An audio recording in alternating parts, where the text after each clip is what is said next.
I recognize you fighting on, you're still holding on, but you're losing hope. I recommend you pray alone, keep trusting, don't quit reading on. The answer that you seek is that me keep flipping pages, keep reading on. You realize there's no way out but you, Jesus Christ, the Son of God. When hard times be kicking in, doubts still be creeping in. Fear got you locked down, your fate is now in questioning. Dadama, dadama, dadama, dadama, dadama, dadama, dadama. Adama, adama, adama, adama, adama, adama, adama. Stidama, stidama, stidama, stidama, stidama, stidama, stidama. Feel just like Job in the Bible when you're in the state of dadama. Call on G.O.D. Make the hotline bling. Doesn't matter what you do, you never too far gone. Doesn't matter what you need, he sent his only son. Doesn't matter what you have, he only wants your heart. One card away, yeah, he's one card away. Dial G.O.D. and he'll be on his way. One card away, yeah, he's one card away. Dial G.O.D. and he'll be on his way. One card away, yeah, he's one card away. Dial G.O.D. and he'll be on his way.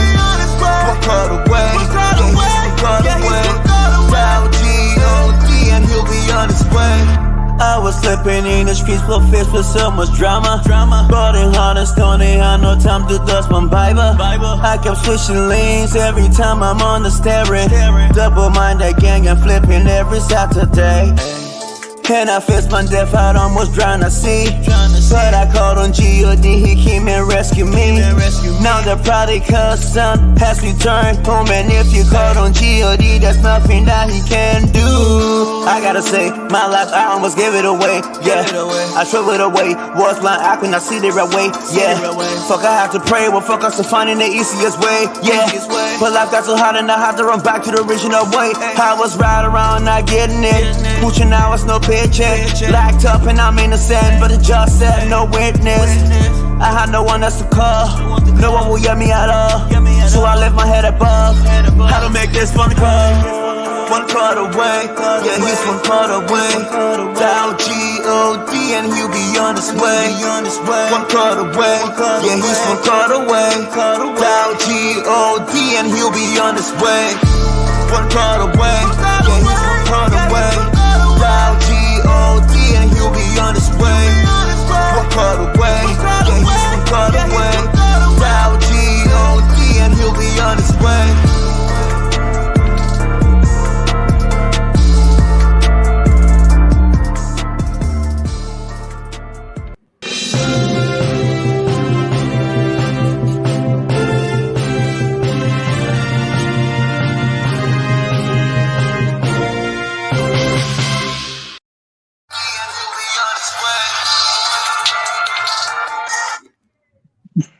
Good afternoon. This is 2A Radio. We are here once again, and we are glad that you have joined us.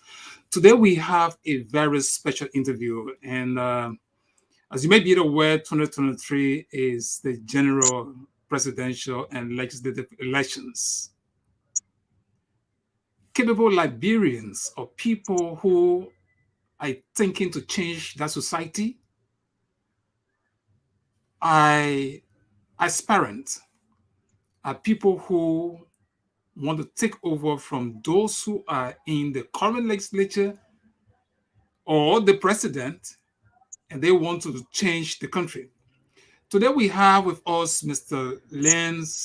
Wright. He will introduce himself, and he's the District 17 of Montserrado County Representative Aspirant.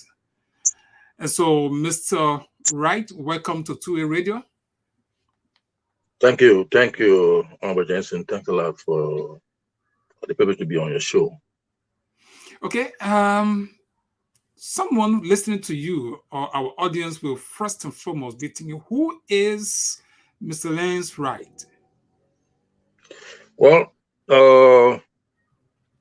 I'm Lance Wright, and I was born in District 17, specifically on the right bank of the Simple Railway.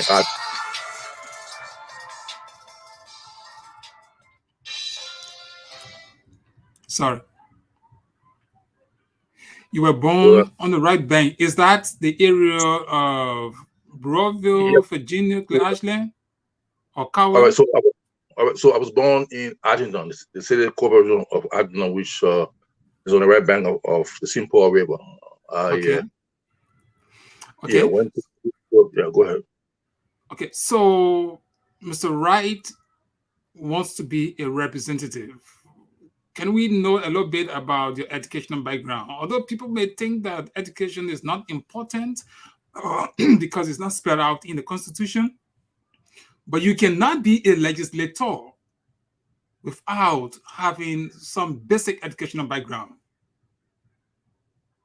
So what is your, yeah. Thank you, Omar Johnson. I came to the United States of America a couple of years, almost 21 years now.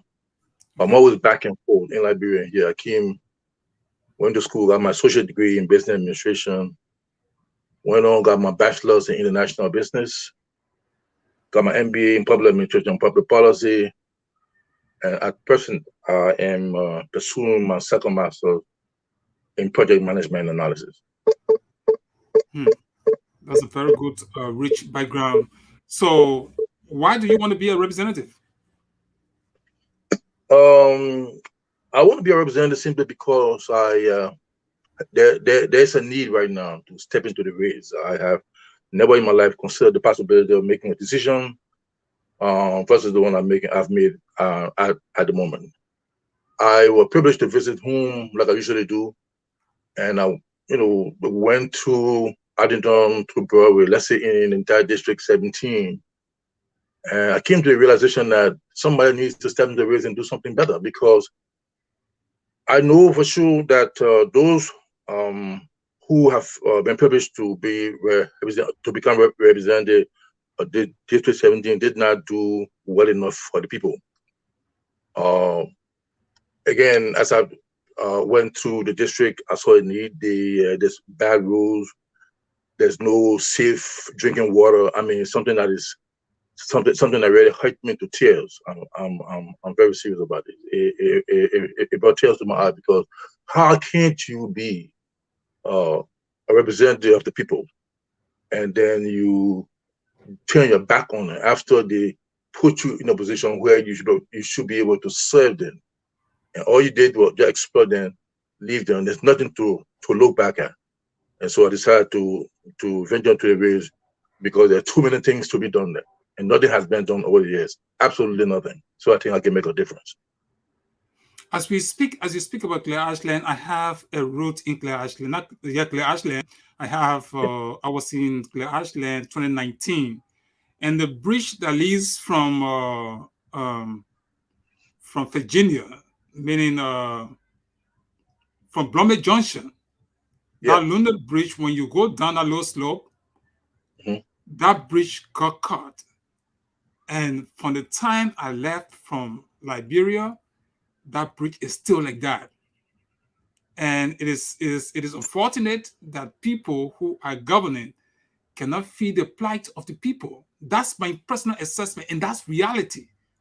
All right. So people who come into the picture would appreciate everybody, but most of the time, people would say, "Well, Mr. Wright is just one of those persons who want to get power because they realize that there's so much grease, there's so much resources, there's so much benefit, and that is the only reason why he wants to come to Liberia and to contest, not really wanting to face, for example, the reality of what you just spoke about, the conditions in the country." What will you say to that? If somebody said that on your post? Thank you, James. First of all, let me comment on the bridge that you just spoke about in Clare Ashland. As I speak personally, I have a proper representation of awareness going on in the district. Just a couple of days ago, a week and a half ago, I had sent my people there, and a contribution, a couple of bags of cement, because the bridge, like you already put it, the bridge is down. Oh, really? I made a donation and then sent the cement after all. And then I sent an additional funding to help in whatever way possible to mend the bridge for the cement that was donated to the people. You see, like I said, and I'll continue to say, District 17 needs help. And except, I believe, let's look at a couple of factors. One, you do not have to be born in District 17 to carry on any development purpose. I mean, development purpose. If you have the will of the people, if you have the people, if you love them and you have them at heart, you will be able to reach out. As compared to the previous outgoing representative, he has done nothing. And I mean, that was very wicked on, I mean, on but there are too many things to be done. There's just too much work to be done over there. And except you can put on your gear or your arm, I mean, your arm or readiness to move forward, it's going to be a difficult time. One, two, I might be broke. You know, I've been in America for almost 22 years. I might be broke, but I'm not poor. And so I can afford the meager resources that I get on a monthly basis. I can afford it until my life is over on this earth. So going into District 17 representation, I don't want anybody making a mistake that it's because of the love of money or greed for power. Okay. It's the love and it's time to change the perception of people that, I mean, you want to go into the house for money. No, it's not that. It's not what I'm doing. I'm looking far beyond that right now, because I know my people need help and it's time to make a change. Well, it's the time to make a change. And we have heard these things before. George Weah will come into power. You're going to build a coastal highway. You're going to do all the Liberians been wishing for. But up to this time, we don't have bad roads is an issue in Liberia. And just as we mentioned, in Clashland is not an exception. Mr. Wright, the legislative branch of government has a specific task, and they're supposed to make laws, supposed to amend laws. They're supposed to look at the laws of the republic, you know, those ones that are not coping with the change of time. You know, one will wonder your background, how can you fit your background into the duties of the legislature? Well, I have a background in public administration and public policy, besides my second master that I'm presently pursuing. And public administration and public policy is directly geared toward the implementation of policy covering functions that are supposed to be carried out by the representative. Now, I don't see it where I don't see where if I'm given or if I'm opportune to lead the people in that direction, I would be a failure, because I had the expertise and the education needed to move that district forward. Are you a people-centered person? Are you someone who maybe when the people elect you, then you only ride your car and just maybe once in a while you go to Ashland, Arlington, you come out and then the people wouldn't see you, or you fly and come back to the States? Are you a people-centered person? Can the people relate to you? I know they can. I know they can, because I was not born with a silver spoon in my mouth. I was born and I came up the hard way. I came up in life so hard on there, if I explained it, you wouldn't believe it. We does not justify what you're saying, but I think because I was born with the people and I live with the people and I grew up with the people, I interacted with it on a daily basis. Now, there is not a possibility where you can live with people and not seek the welfare. How can that be? You see, that's not the democracy. We want to make sure that democracy is implemented not only to a minimum level, but to a high level where most of the people will be reap the benefit. Most of them, if not all, will reap the benefit. For example, sitting if you have an issue in District 17, some of the people intend to send the secretary, or maybe or send a representation to go and speak for them. No, I will always be the person who will go down to the people and listen to the cry. You see, because I listen to them, I grew up with them. And when they cry, I will feel the cry and I will be there for them. So you are a people center. You want to live with the people. That is what Yeah, most politicians will always say. And I'm not saying you're just saying it. I mean, Liberians are the ones who are going to be judging you. Those who are going to be yeah. voting for you are going to be judging you by your statement. Oh, I will live for you people. All right. So Mr. Wright is coming from the United States, and there's always this internal struggle. People feel like, hey, people just, in fact, when the US government came to power, some of the people we were hearing that we will not employ anybody from the US. Now, you want to go to Liberia. You may have a very good intent, but you may have serious opposition. How do you intend to handle these kind of matters? Because if you don't get the support of the people, because there is a strong opposition, how are you going to deal with strong politics comes Uh, 2023? right now, I have come to the realization that I mean, we are about 31 in the race. I do not know for sure how many persons going to make it through after the screening of NEC. But I know very well that even though I'm from America, I live here for so many years, but I'm always back home. I have my property in Atlanta, which, as I speak, there's a lot of renovation going on. I have instituted a couple of things in reinstalling pumps in district. I mean, I don't know where there's a need. And yeah, and beside that, reaching out to the people is going to be one of the foremost priority. I mean, you can't just sit down in America. And I'm always there back and forth. Every vacation I go there on my farm.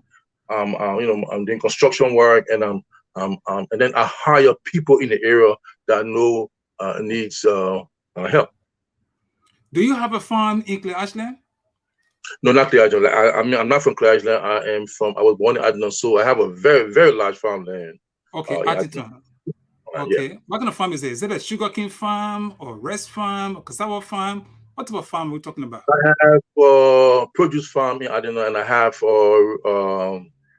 cassava farm in Adnan. So, I mean, let me follow. How big is the cassava farm? Can Ashlanders or people from Arlington? I remember during the war. Let me say this: I was in Clay Ashland during the war, and when the war became very tough, we used to go to Clay Ashland for things.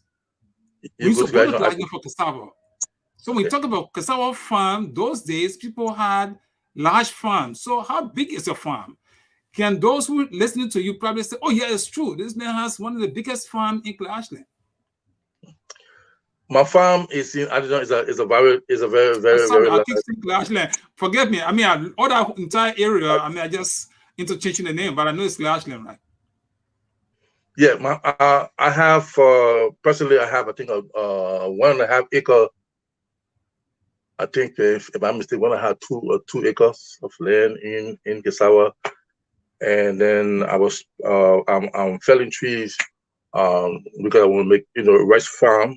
Not that I can afford rice, but just to help supply rice to our nearby neighbors who will need it. Wow. That's what I'm gearing toward. That's my focus right now. I just left Liberia about a month and a half ago, and I was there a month and a half prior to that. I was there, so I'm always back and forth. So somebody can say, or no one can say that, hey, he lives in America. No, I don't live in America. I'm between America and Liberia because I got too much work there, and I based on my intention to move forward in this representing the election. I have to be more of I have been present in Liberia most of the time. Okay, let's go into the actual workings of the legislature. You are aware there are 3 branches of government. Yeah. And there's a very serious temptation where people get elected. You hear legislators acting like executive officers, acting like they are working for the executive branch of government. I'm looking at the balance of power. How are you going to, if elected, how do you intend to ensure separation of powers so that Liberians, for example, if you're looking at the national budget, if the national budget is passed and is not printed into the handbill, that you will stand up, you say, the president will not use a dime until this budget is printed into the handbill, because that's what says the law. How prepared are you to stand up for the rule of law and for actual legislative practice?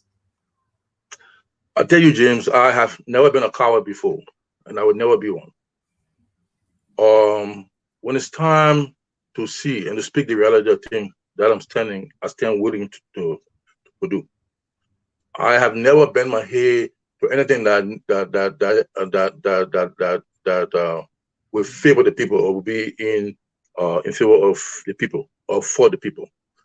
If there is, in fact, most of the laws in the legislature is carried on by being co-chair or chair. So if I'm lucky to form part of this part of that committee, we'll make damn sure that the law is fully implemented. We'll leave no stone unturned, because the people should be a priority for anyone. And I question the Liberian people. They've made these mistakes over the years, and they keep making these mistakes. They keep putting people in these positions that don't give a damn about them.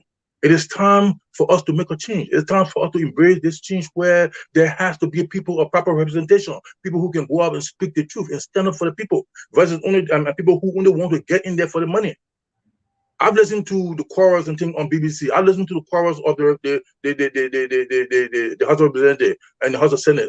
I've listened endlessly. I monitor it. It is saddening, and indeed it saddens me to know what's going on in there. Where are the pride and the self-esteem of the people? Where are they? So you want to tell me that everybody is only there for the money? What happened with your self-esteem? What happened with your pride? Have you sold it because of what, a dime? I'm not going to do that. I'm not just going to say it because I was born October 17 and I stand ready to defend that star. So help me God. That sounds so good. And I know Liberians listening to you will be thinking,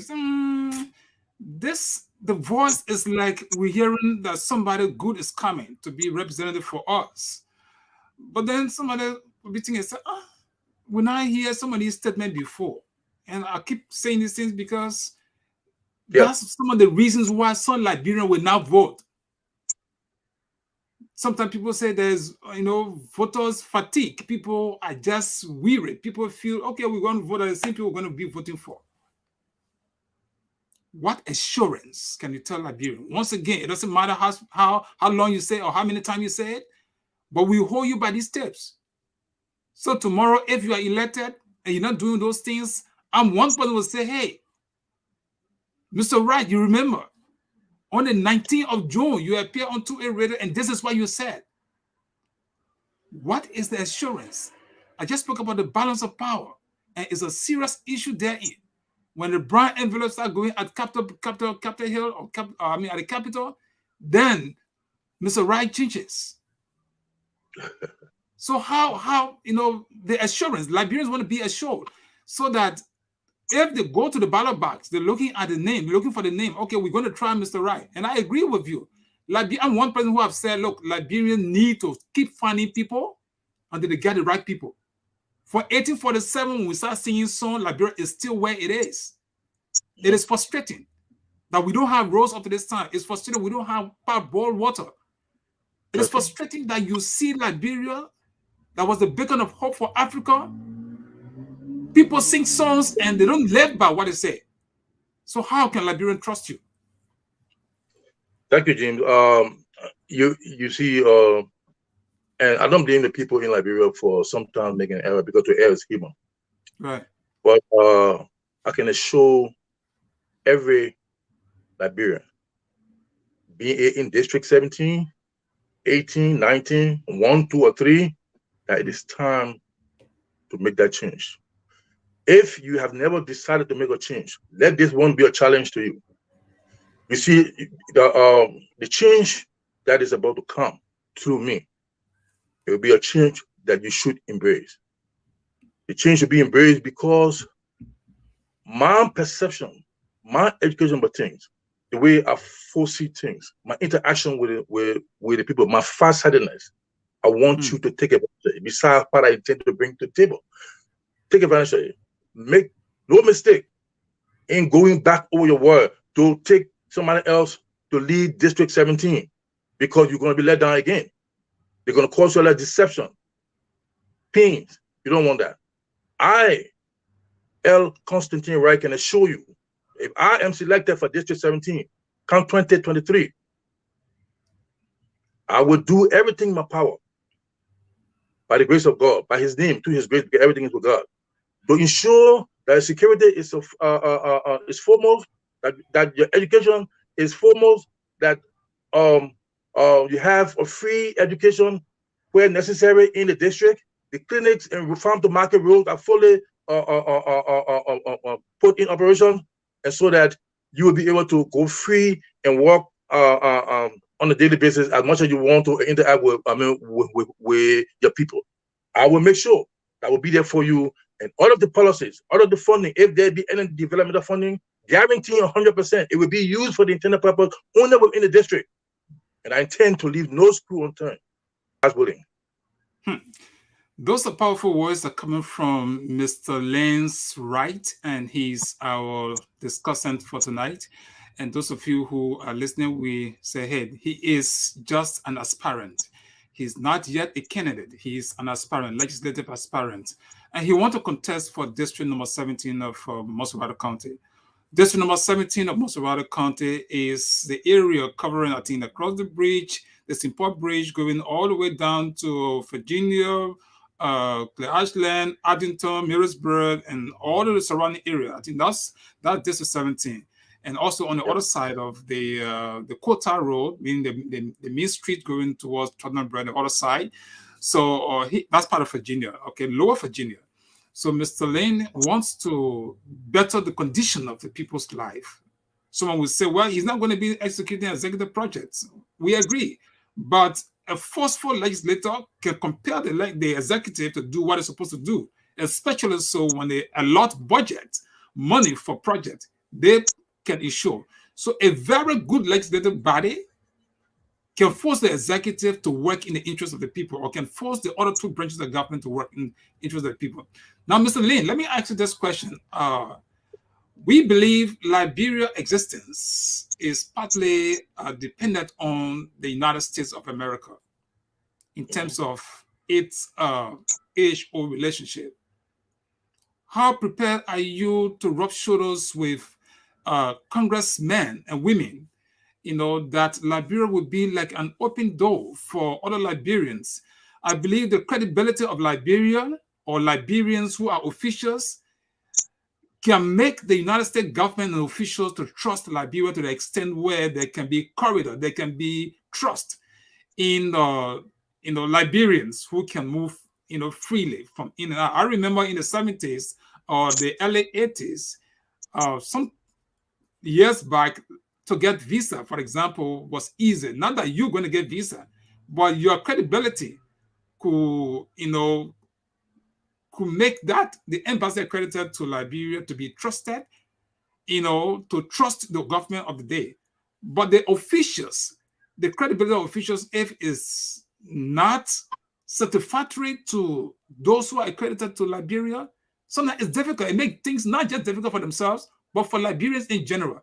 So I know you're not going to be the foreign minister, but I know the link, and that's another reason why I'm throwing this question. How prepared are you to look at Liberia and its foreign partners, specifically like the United States? Well, right now, as I speak, James, I have opened a communication line with a couple of the mayors of the United States in one or two states, and the reason for my connections is I was trying to foresee what you just mentioned, the connections, and I think the way to the White House is it can't be directly through the White House. You have to go soon to other people to be able to navigate to the White House. Now, my connections with a few of the guys who have been privileged to interact with, I was honored to go to school with some of the children, and we developed this relationship. And so the pictures that we've taken, I will not exhibit now because we need to carry on in awareness. It's not time for campaign, but when it's time for campaign, these pictures will be exhibited on national television. Some of the conversation that we held will also be on air. But I think with the connection that I've made and continue to make, I think Liberia stands to benefit. You see, when you come up in life, there are things that you have to realize. The decision you make in life can either make you or break you. There's a saying: "Show me your company, and I'll tell you who you are." Now, if you don't have the contact, like back home, most of the guys in government really don't have the contact. And you can't blame them. You see, because they were never privileged to associate themselves with the kind of people to move forward, to see places or to acquaint themselves with top people. When I came to this country, almost 27 years back, the school that I went to afforded me the opportunity to see people, to make friends. And we and because of this, I have put together the proper mechanism. So if I'm honored or I'm privileged to serve in that position, Liberia will benefit. Not only District 17, Liberia will benefit because there are just too many things that people have to get to Liberia, but they can't trust the present leadership. They can't. They want to come in, but how can they? So the meager resources that they have is what they like. If you take the bone and throw it down for whatever else to eat. So they want to come in for, but they cannot come in because there's Jim, there's too much thing going on. But I can assure you that the friends that I've made over the years here in America and the connections that I've made after my first graduate on my MBA in public administration, public policy, will make a difference in years to come in Liberia.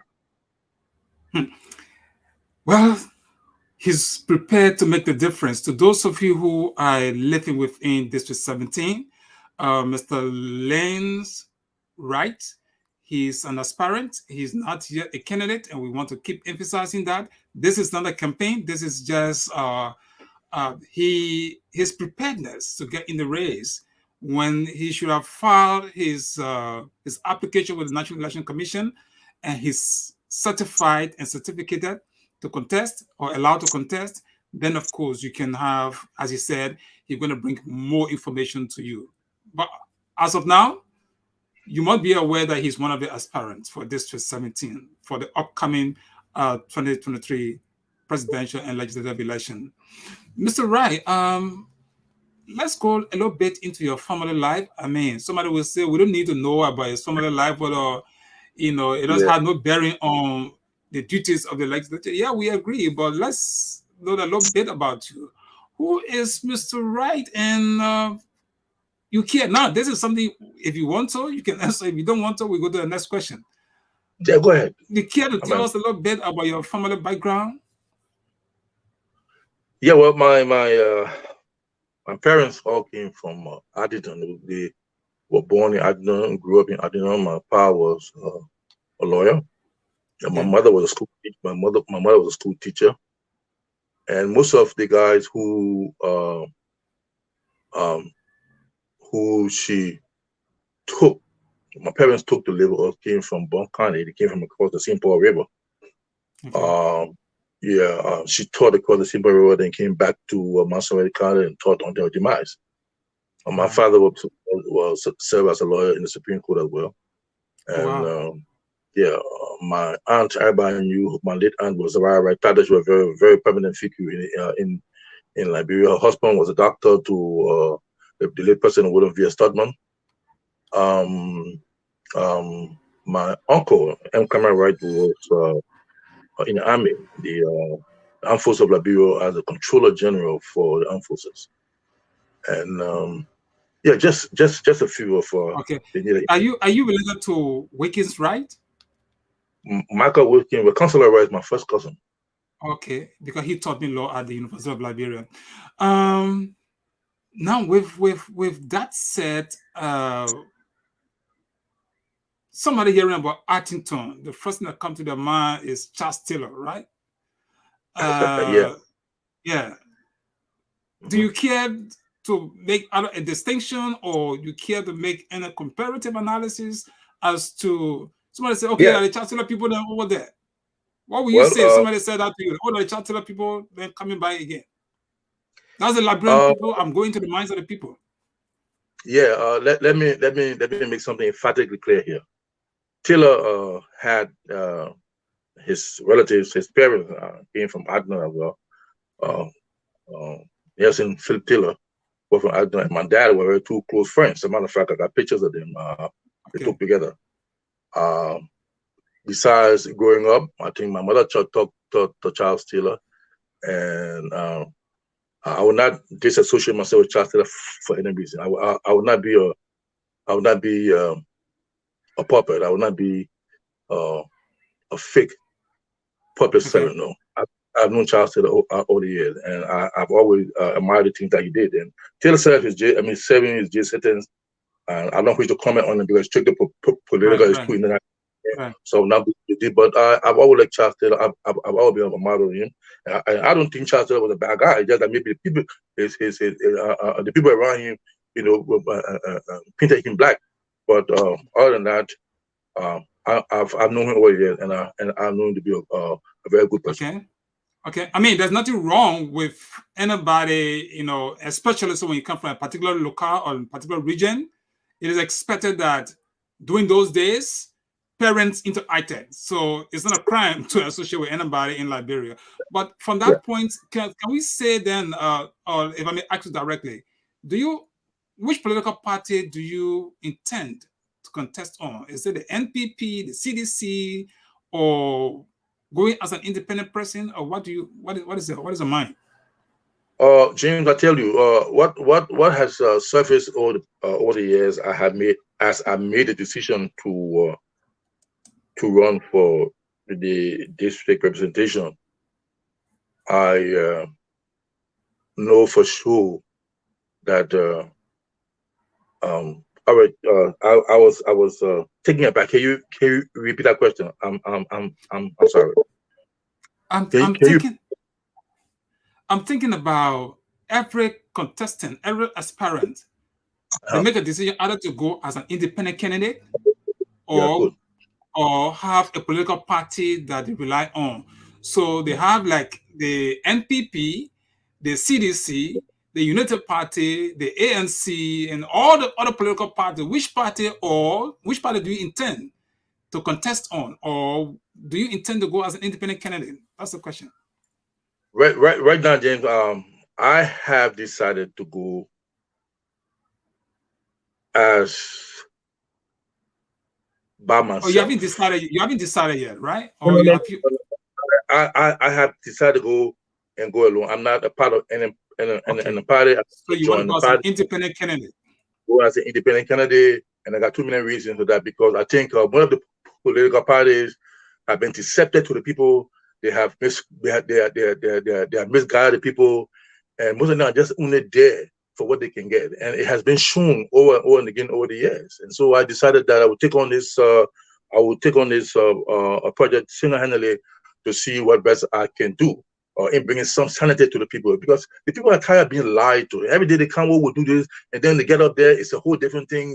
They put they strip the blame here and there. They take the people money. I mean, right now there are just too many things unfolding. I do not want to talk right now because it's too soon. I do not want to open up Pandora's box that I will come to my other. So, but I'm going independent, fully independent, and I stand ready to defend that. Okay. Do you intend? Let's assume. I mean, somebody will say, Jensen, you're going too deep into governance, but assuming that you were to be elected, what are some of your priorities? What are some of the maybe like 5 things that you plan to immediately as soon if you were to get elected? I know this is not campaign, but you are an aspirant, and because there are things happening in Liberia, we're looking into all of these directions. Liberia must begin to think. And I'm one person who believes that Liberians must now listen more for a better decision. So what are some of your priorities? What are some of the basic things you intend to do if and only if you will be considered by Liberians? Well, thank you. One of the foremost things I have on my agenda is education. Okay. In the district. I have been told, based on my research, that there are a lot of schools that there are school fees being paid to most of the schools in District 17. They have poor farm to market road. The healthcare system in Liberia entirely is wrong. So what about poor District 17? You know that when it comes there, it's going to be very, very, very deplorable, very deplorable.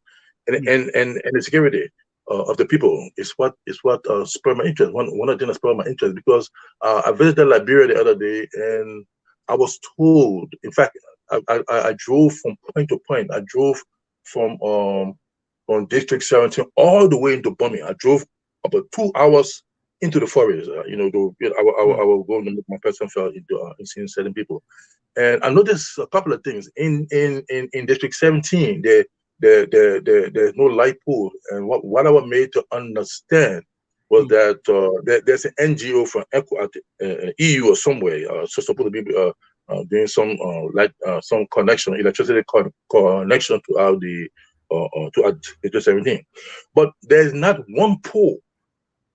One pole in I think in District 17 in Broadway, in Virginia. There's not one pole planted that will reap the benefits from EU.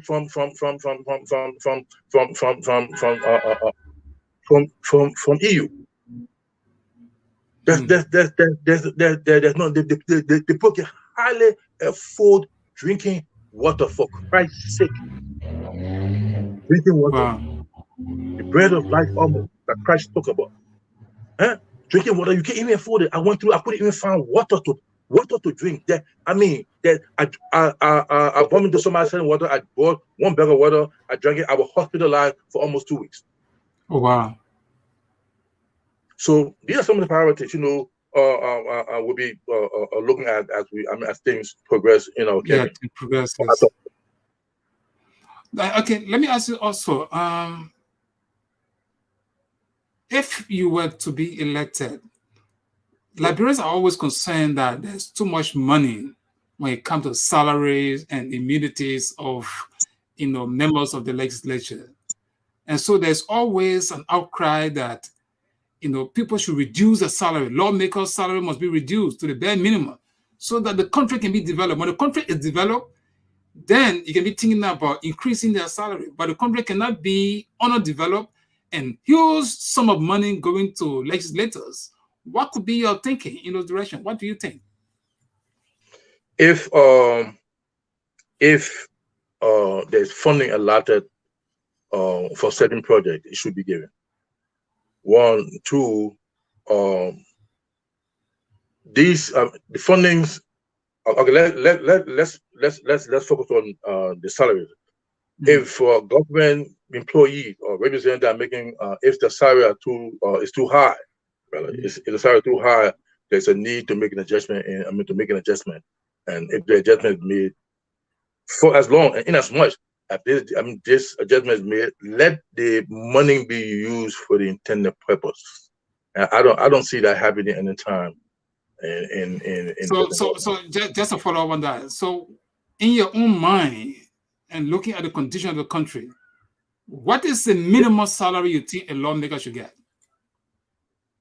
I do not know what the salary is right now, but and that's the best time that you can make a projection. What if Mr. Lin is representative for District 17 elected? So the time to come, what will be his expectation?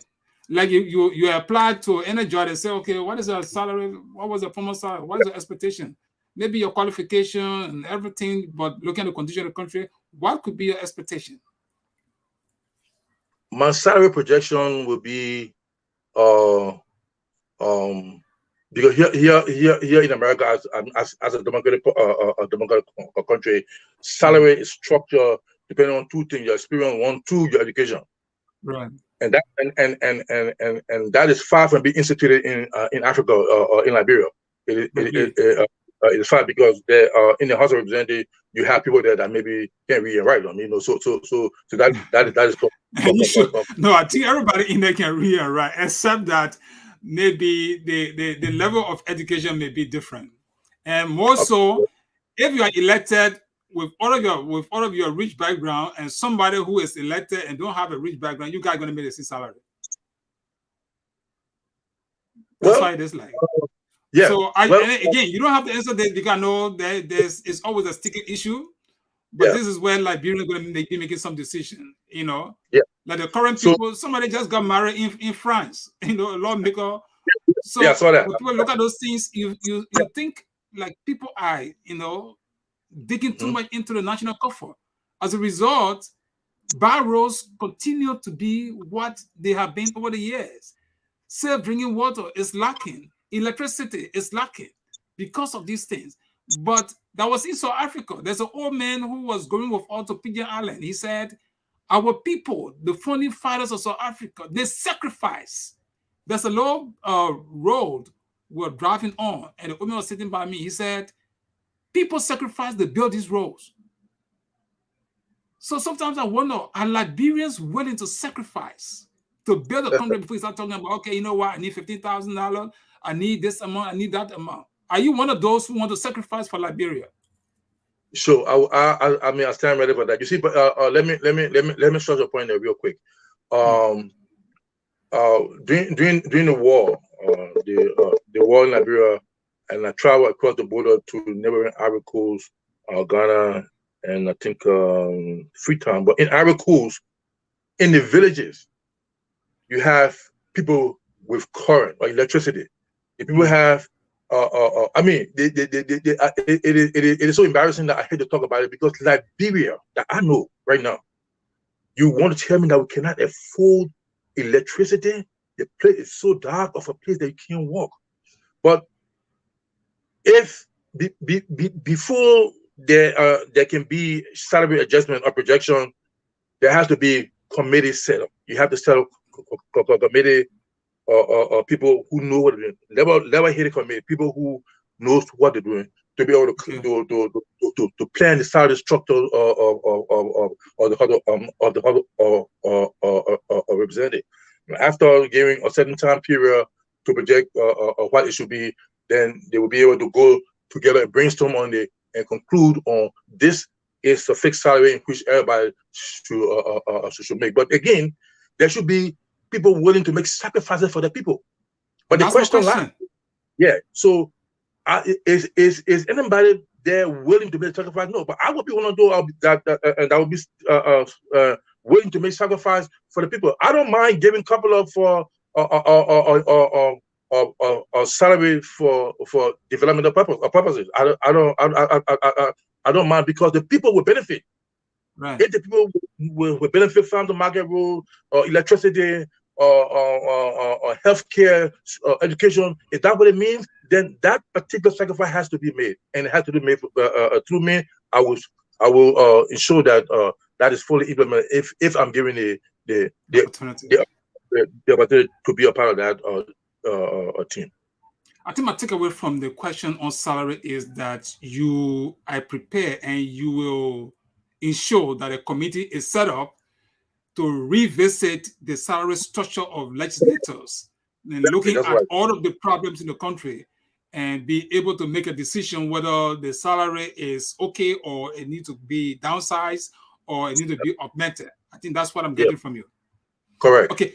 So Mr. Lane is a resident of the United States and he wants to be a representative. Yep. Are you intending to move to Liberia? Councilor Jensen, I live in Liberia. I come here. I'm between here and Liberia. I'm not a citizen. First of all, let me get this straight, though. For those who right. I'm now a citizen of the United States. I'm a resident of the United States. Right. And I can tell it. I got the death cert documentation to show I'm not carrying dual citizenship. No, I'm not, and I don't intend to do so. So I'm always in Liberia. Like I said, back and forth. I found there. I have construction going on there. I'm always there. I'm back and forth. So I got no intention of living here forever, because my retirement is going to be in Liberia. Okay, that's a cool clarity. Mr. Lane Wright is not a U.S. citizen. He is a resident. A resident is different from a U.S. citizen. There are things that a U.S. citizen enjoy, and there are limitation of of residents. People Yeah. who are permanent residents. So he's a permanent resident in the United States. That's what he said. Mr. We don't have much time. We have about 9 more minutes to go. This is intended for a 1-hour show. But let's look at the administration of Addington. Even though you are not in position, but what is your relationship like with the the district officials? Do you have any connection with them? Are you in contact with them? Are you in contact with the senior citizens of Addington, Middlesbrough, Clare Ashland, Broadville, Virginia, and I think Pearl River and those kinds of places? Are you in contact with those people? I am extending my awareness program around Pearl River, because even when I was in Addington, when I used to live in Addington, because I went to school in Addington. When I lived, I was not in contact. I didn't actually know what the district 17 extended as far as Pearl River. But now, as I speak, there's an awareness going on. I'm in contact with Addington, Broadway, Virginia, and most of the surrounding areas. And I do that on a weekly basis. As there are projects coming up that I intend to finance. Like I said, I do not have money, and I like to make that clarity right now, because most of the people who in Liberia things that we coming from America, you bring a drum full of money, a suitcase for. No. I do not have money to distribute. I have meager resources in which I live in America. So there are a couple of things I need. I think that people need, like I have put into place the mechanism for a couple of wells to be dug, and revamp the old ones that are there. I've instructed that there are a couple of street lights. I think they call it the satellite. Not satellite. The solar panel. Solar panel. I've instructed a couple of those panels be bought and put on the streets of that's good. where it's needed. And during the actual campaign, I will make my presence felt. Again, I do not have money to waste or to throw out there. People think that you come into the wrong campaign, you're going dish a bucket full of money. No. When the need arises to pay tuition, if I take them on a school to pay tuition, or a particular high school will pay tuition for the high school, they'll give a receipt. It will make donation. Will make donation. It will be televised. Whatever else we can do to help the people, but we are not there to impress the people or to take faith until we get in there aim at trying to invest our government fund. Because some of the guys that are there usually say, "Look, I owe you nothing," because they feel that they've given them some money. They've pocketed some money to the people. They give the people like $20, $25, $30, but they have to on this and this is an appeal to the citizens of District 17. Make no mistake to think that these people who come here giving you a lot of money to vote for them, they will come back and do you a favor. They will never, because they will see you and say that they don't owe you anything. They've given you money and you've eaten the money. They build bridges, they build roads. No. Make no mistake to go back on your way and choose the people to lead you again, because they're going to make a mockery out of you. They are going to make a mockery. I've seen it, I've heard it, even to the extent where the most recent was Honorable Hassan Kezulu. He used those phrases.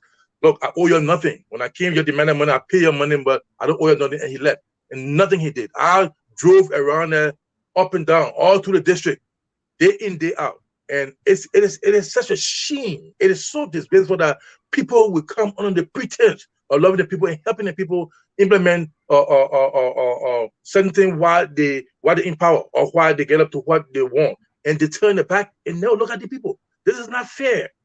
This is not fair. These people are supposed to be looked at. These people are your people who you claim to lead. These people are the people who deserve to be looked at, who deserve to be fed, who deserve to be, counseled and talked to when the need arises.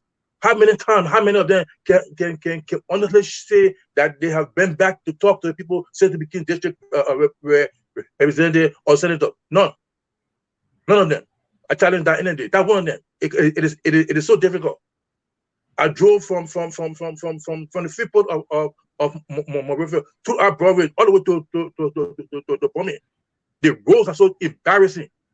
It is so embarrassing. Where are the fundings that are supposed to be for these roads? How can you say that you want to see the people? Insecurity. This thing happened. Let me not go too far. I know. I mean, honestly, Liberians, and this is one of the positions of True Radio, right? Yeah. Do not take money for the next 6 years. Find leaders who can help to change your situation. We were asking the last time, what has democracy done for you? So you need to open your eyes, open your ears, listen to people, and make your judgment in electing people. Not because of, if you take $100 or you took one bag of rice and you sold your 6 years, anything that happened to you, you're going to blame yourself. Sure.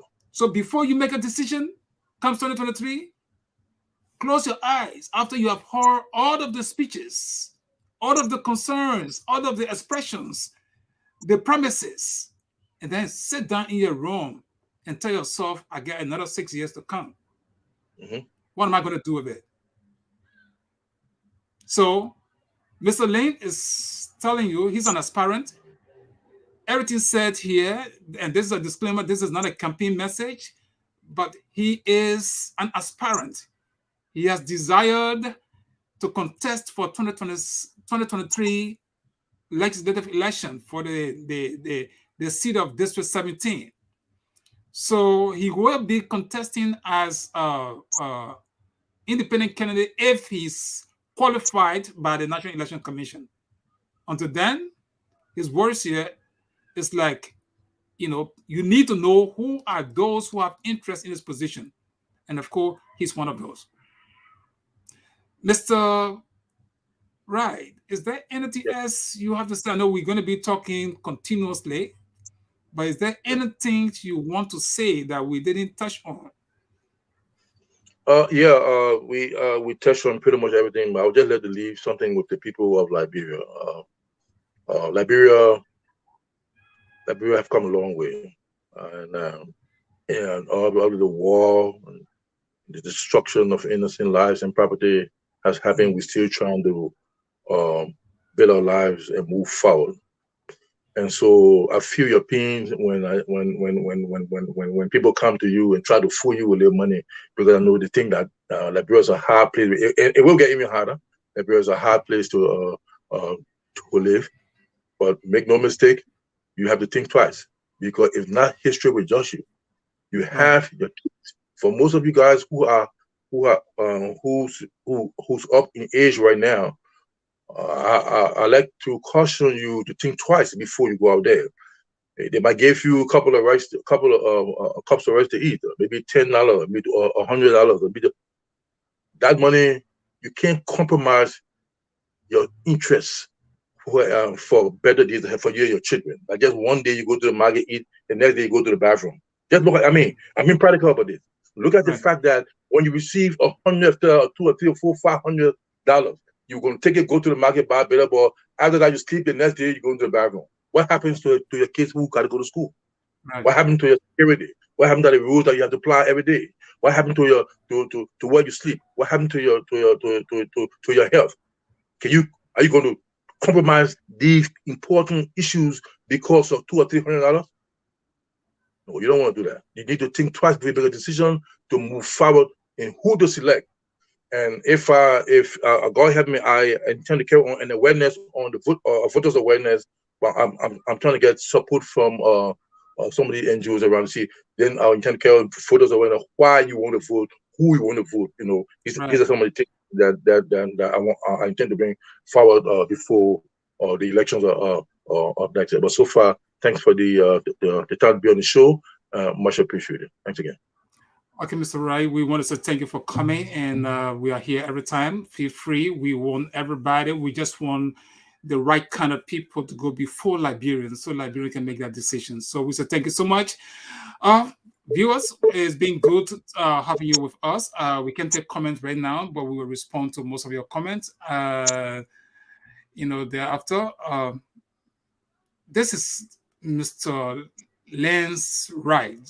He's the District 17 representative aspirant, and he intends to contest for that seat comes 2023. Mr. Lance has spoken a lot. He spoke about, the balance of power between the three branches of government. He looked at the workings of the legislature. He looked at the plight of the people. He looked at the issue of salary of the legislature. He said, well, when I get elected, we need to revisit and see what is going to happen. We can't be taking salary while the people are suffering, while we don't have roads, hospitals. And so he has brought a lot on the table. He said, anyway, these are just words for as an aspirant. When the real time comes, when he's qualified by the National Election Commission, then of course he will reveal his plan. But he's interested in helping Liberians. He's a people-centered person. That's what he says. And we respect him by that. And to a reader, we're respecting and holding by this voice. So, ladies and gentlemen, thank you so much for watching and share the video. And we say thank you so much, Mr. Lane. It was a good time having you here with us. Thank you, Michael, Jason. Let's be on the show. Okay. Until then, have a pleasant evening. Those of you who are about to go to bed and those of you who are now still in the street, we say thank you so much for watching. Until next time, this is 2A Radio, the African Action Network broadcast.